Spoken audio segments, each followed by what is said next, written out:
Hey, Warrior Saints, happy Wednesday. I hope everyone was able to stay safe yesterday as we were upon the Ides of March. Special shout out to our friends Caesar and Brutus who worked together at their office.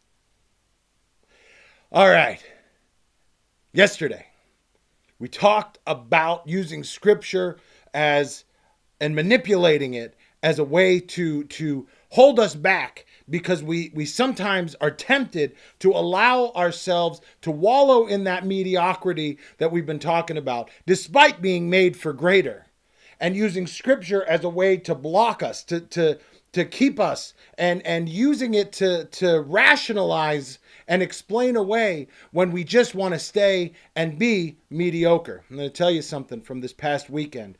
I was out giving a retreat in a parish, and I had a session with young adults. And while I was talking to the young adults, I talked to parents one night, young adults one night, teens one night, kids all day. It was fascinating as we were having this conversation about things that hold us back from church. And one young man just fascinatingly said, "I don't think you have to go to church."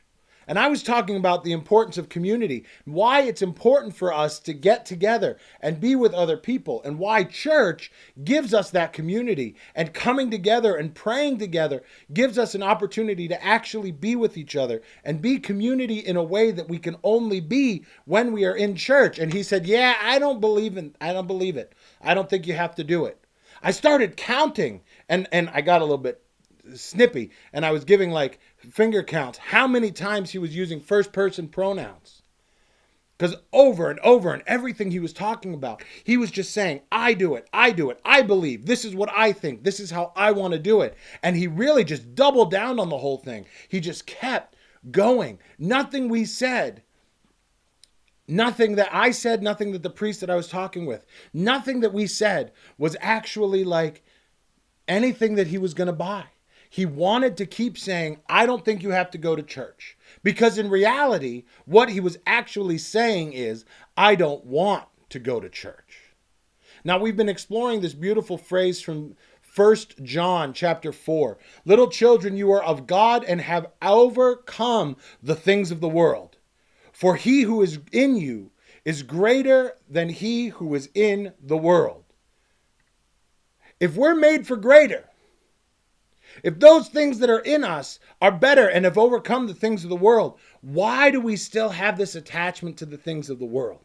Why are we allowing these things of the world, these things that are telling us to stay home, to not go to church, that you don't actually need it, that you don't actually need to do these things, that you can get by without doing the things that God has laid out for you? Why do we hold on to these things? And I'll tell you why. Because it's easy. It is easier to hold on to these things. It is easier to sleep in on a Sunday than it is to get up and go to church. And we just keep making excuses, keep making excuses, keep making excuses. He told us that when he goes to church, he doesn't get anything out of it. When he was asked, when's the last time you actually went to church? He had no idea. He couldn't remember. And he said, actually, I don't remember, but I don't think you need to do it. Whether or not you need to do it, you need to do it. Whether or not you think it, whether or not you think that it's something that you find worthwhile, when you go and build up that memory and it's like training at the gym. Keep practicing, keep working, keep fighting. Then we find out that, yes, actually, this was good. We might actually be able to get something out of it. When we just go once and then don't do anything else, like, you're not going to get anything out of it. When you just go hit and miss and just show up late and leave early and like, we're never going to get anything out of that. We don't allow the church to do what the church does. And my friends, that's just one example. I'm using this church thing. But stop. Whatever you're doing, we need to stop allowing ourselves to be held back by the excuse making that we make. We need to stop allowing ourselves to make these excuses that keep us in a box that keeps us mediocre. Because there are things out there that you and I are made to do that are better than mediocre. But the more that we stay back, the more that we hold ourselves back, the more that we allow ourselves to keep making those excuses so that we just stay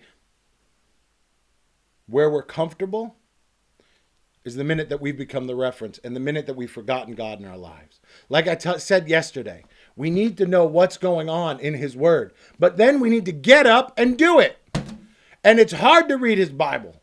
It's hard to read his word. It's hard to hear the things that he has to say. So we avoid them. We just want to keep ourselves in the box, making the excuses for what we want to do. We're tired of making excuses at the Warrior Saint movement.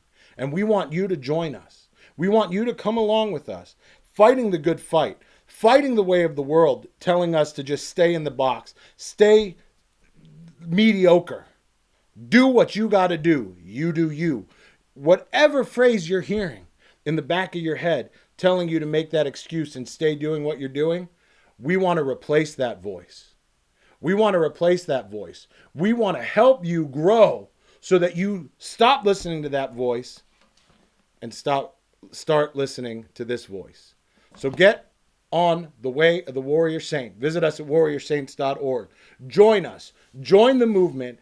Take the steps that you need to take so that you can go from mediocre to being the great that you were created to be.